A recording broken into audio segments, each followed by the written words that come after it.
17 सितंबर को सासाराम से शुरू हुआ वोटर अधिकार यात्रा कल यानी 1 सितंबर को पटना मार्च के साथ ही समाप्त हो जाएंगे। तमाम तरह के विवाद हुए, चर्चा में राहुल गांधी, तेजस्वी यादव आए, लेकिन अंततः ये वोटर अधिकार यात्रा जो है कल समाप्त हो जाएगी।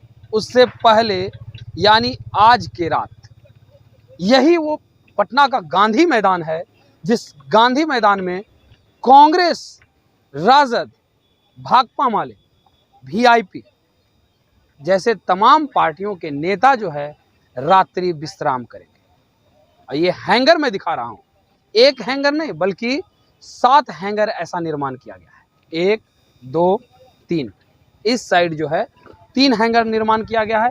पीछे में देख लीजिए, एक 4 हैंगर का निर्माण किया गया है, 5 हैंगर का निर्माण किया गया है, 6, 7, 8, 9, 10 लगभग 12 से 13 हैंगरों का निर्माण जो है वो कराया गया है। क्यों कराया गया है? क्योंकि कांग्रेस, राजद और भी जितने भी महागठबंधन के दल हैं, सभी के कार्यकर्ता, समर्थक जब आएंगे तो उन्हें रात्रि विश्राम के लिए भी व्यवस्था की जानी चाहिए। इसीलिए ये तमाम हैंगरों की व्यवस्था की गई है। अगर बात की जाए व्यवस्था की, तो देखिए कूलर वगैरह का भी इंतजाम जो है वो कर दिया गया है, यानी कूलर वगैरह भी ला करके रख दिया गया है, ताकि जब रात्रि विश्राम करेंगे समर्थक, कार्यकर्ता, तो उन्हें किसी भी तरीके की असुविधा नहीं हो। साथ ही साथ यदि मैं बात करूं शौच के लिए, तो उसके लिए भी शौच के लिए भी लाया गया है। जितना भी देखिए शौचालय लगभग 150 से 200 शौचालय जो है ला करके यहाँ टेम्प्रोरी शौचालय जिसको कहा जाता है ला करके लगाया जा चुका है। देखिए किस तरीके से कारीगर जो है लगे हुए हैं, बेड का व्यवस्था कर रहे हैं, यानी जो कार्यकर्ता आएंगे उनके सोने का इंतजाम जो है किया जा रहा है। जल की बात की जाए तो हर एक कैनोपी बना दिया गया है, जहां पे पानी की समुचित व्यवस्था भी होगी। कहा जा रहा है कि लगभग 1 लाख से 1.5 लाख के करीब जो है समर्थक पूरे बिहार से पहुंचेंगे। नेताओं का अलग दावा है, कुछ लोग कह रहे हैं कि 4 लाख लोगों का आने का अनुमान जो है इस पटना के गांधी मैदान में है। पटना मार्च के दौरान 4 लाख से अधिक जो है वो कार्यकर्ता और समर्थक दिखेंगे। लेकिन जो बनाया गया है हैंगर, 12 से 13 हैंगर बनाया गया है, इन सभी हैंगर में लगभग अगर कैपेसिटी देखा जाए तो कार्यकर्ताओं का जो सोने का व्यवस्था है उस हिसाब से 5000 जो है एक हैंगर में रात्रि विश्राम कर सकते हैं, जो बिहार के कोने कोने से आए हुए कांग्रेस या यूं कहे कि महागठबंधन के समर्थक हैं उनके लिए।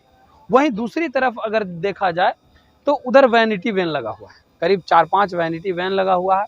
यह वैनिटी वैन जो है जिसमें राहुल गांधी, तेजस्वी यादव, दीपांकर भट्टाचार्य, मुकेश सहनी, राजेश राम जैसे कद्दावर नेता, कांग्रेस महागठबंधन के कद्दावर नेता जो है रात्रि विश्राम करेंगे। उसी वैनिटी वैन में वो सोएंगे, रात्रि विश्राम करेंगे और अगले ही सुबह यानी 9 से 10 बजे के बीच जो है पटना मार्च जो है वो शुरू हो जाएगा।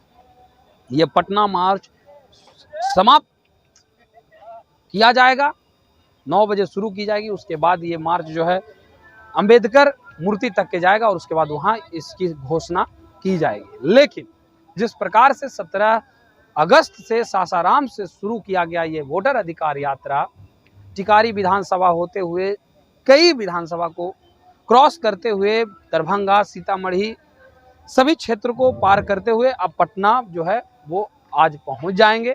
और उसके बाद कल जो है यहाँ वोटर अधिकार यात्रा का समापन जो है यहाँ से होगा मार्च के साथ ही। लेकिन जो व्यवस्थाएं दिखाई जा रही है, कांग्रेस ने पूरी तरह से कमर कस ली है और कहीं ना कहीं ये वोटर अधिकार यात्रा के दौरान ये दिखा दिया है कि किस प्रकार से तेजस्वी यादव अभी भी पीछे हैं कांग्रेस। बिहार में भी कांग्रेस ने अपना दबदबा और दमखम दिखाया है और ये पूरा यात्रा जो है वो कांग्रेस ने हाईजैक कर लिया। और उसी का परिणाम है कि देखिए किस तरीके से कांग्रेस के द्वारा जो है ये हैंगर लगवाया जा रहा है कांग्रेस और महागठबंधन के समर्थकों के लिए, ताकि यहाँ आएं और कल के पटना मार्च में शामिल हो और इस पटना मार्च को सफल बनाएं और वोटर अधिकार यात्रा जो शुरू की गई थी वो सफल घोषित हो सके। फिलहाल इस खबर में इतना ही। धन्यवाद।